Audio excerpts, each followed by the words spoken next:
नमस्कार प्रिय दर्शक बंधु प्रतिदिन देश विदेश खबर जानवाई भिडियो को शेष पर्यटन देखो आपण भल पाइबा स्वरूप भिडियो गोटे लाइक कर दिंतु जदि चैनल को नुआ आछन चैनल को सब्सक्राइब कर दिंतु चैनल जानवा आज किसी गुरुत्वपूर्ण खबर।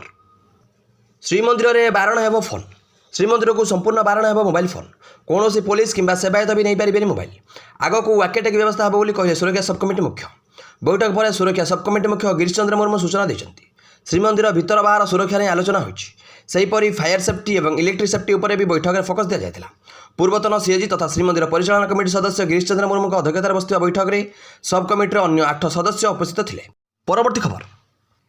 दीपावली पूर्व सरकार बड़ भेटी महिला को कार देवे सरकार महिला मान खुशी खबर बड़ घोषणा कले राज्य सरकार पूर्व सरकार स्कूटी योजन बदल रूपरेख खूब शीघ्र आरंभ हो आम सौभाग्य योजना यही योजना माध्यम जन को 10 लाख टंका लेखाएं ऋण जगाइबे सरकार 4 वर्ष में 1100 महिला को दिज्व कार यही कार को टैक्स भाव व्यवहार करेंगे महिला। परवर्ती खबर कफ सिराप में मिशिଛି विष भारत में विषाक्त कफ सिराप जो 20 ରୁ अधिक शिशु मृत्यु होती। विश्व स्वास्थ्य संगठन WHO यह विषय को ध्यान देती कोल्ड्रफ समेत 3टी औषध कंपानी को सेमानकर कफ सिराप संपर्क में चेतावनी जारी करी औषध मध्यप्रदेश में अनेक शिशु मृत्युर कारण होता। परवर्ती खबर जोगाण मंत्री बड़ घोषणा एमानक मिलबनी चाउल इक्वेज करनथिले आसंता मासर बंद हो चाउल एने मंगलवार जोगाण मंत्री कृष्णचंद्र पात्र सूचना देते से कहते एवं भी राज्यर 15,67,000 इक्वेज करना इक्वेज कर लोक चाउल पाँच बंद कर दिज्व जो मैंने इक्वेज करेंगे ना से चाउल जीव ना। परवर्ती खबर पाइखाना फटो देले मिल 1000 टंका यही योजना अधीन में गोटे गाड़ी को केवल थरे ही उपहार मिल पार एकाधिक थर से अभियोग दाखल करते भी केवल थरे ही 1000 टंका रिचार्ज मिल। स्वच्छ भारत अभियान को गुरुत्व दे भारतीय जातीय राजपथ प्राधिकरण एक नया पदक्षेप आरंभ करी आपड़ कौन टोल प्लाजा अपरिष्कार शौचालय देखती और NHAI को रिपोर्ट करते तेज आपको फास्टाग रिचार्ज आकार 1000 पुरस्कार मिल। यही योजना 31 अक्टोबर 2025 पर्यंत सारा देशर जातीय राजपथ में लागू हो। परवर्ती खबर दुर्गापुर गणदुष्कर्म 6 जन गिरफ दुर्गापुर में ओडिया डाक्तरी छात्री को गणदुष्कर्म मामला बढ़ला गिरफ संख्या आउ जन को गिरफ कला पुलिस पीड़िता पुरुष बंधु को बांधिला पुलिस एसह गणदुष्कर्म मामलें गिरफ संख्या 6 को वृद्धि पाई। परवर्ती खबर मद बंद नहेले भोट बर्जन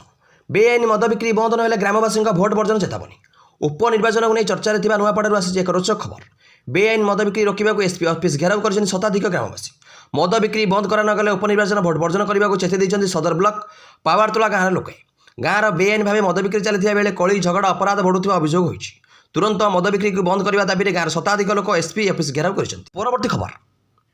बीएसएफ रे बाहरला चाकरी तुरंत करतु आवेदन जो मैंने देश सेवार निजक नियोजित करने चाहूे से सुवर्ण सुजोग बीएसएफ रे जेडी अर्थात जनरल ड्यूटी कनेस्टेबल पदवी नियुक्ति बाहरी एथिरे खाली पड़ता 391 पदवी बोर्ड पक्षर नियुक्ति विज्ञप्ति प्रकाश पाई यही पदवी आवेदन प्रक्रिया 16 अक्टोबर 2025 आरंभ हो। यही पदवी आवेदन शेष तारीख धार्य कर आशायी प्रार्थी मैंने नवेम्बर 4 तारीख पर्यंत एथि आवेदन करेंगे। परवर्ती खबर एकाउंट को आसला 2000 टंका पीएम किसान योजना को नहीं एक बड़ खबर आसी देशर किसी राज्यर चाषी को खाता को आसी प्रधानमंत्री किसान सम्मान निधि योजना 71तम किस्त टंका दीपावली पूर्व चाषी को बड़ बड़ी देते केंद्र नरेंद्र मोदी सरकार देशर कोटी कोटी चाषी को पीएम किसान योजनार 20तम किस्त मिल सारी आउ खूब शीघ्र 21तम किस्त मिलवा जाऊँगी तारीख घोषणा होने भी देशर किसी राज्यर चाषी को पीएम किसान टंका मिल सारी जम्मू काश्मीर पंजाब उत्तराखंड और हिमाचल प्रदेश प्रबल वर्षा और बन्या कारण चाषी फसलर व्यापक क्षति होता तेणु एसबू राज्यर चाषी को आर्थिक सहायता निमंते आगुआ पीएम किसान टंका पठाई केंद्र सरकार। परवर्ती खबर प्रदूषण नियंत्रण बोर्डर कड़ा निर्देश 7टा ରୁ 9टा जाए बाण फुटाइबा प्रदूषण नियंत्रण बोर्डर कड़ा निर्देश दीपावली में बाण फुटाइबा नहीं प्रदूषण नियंत्रण बोर्ड पक्ष निर्देशावली जारी कर जो राति 7टा ରୁ 9टा जाए बाण फुटाइबा निर्देश जारी कर।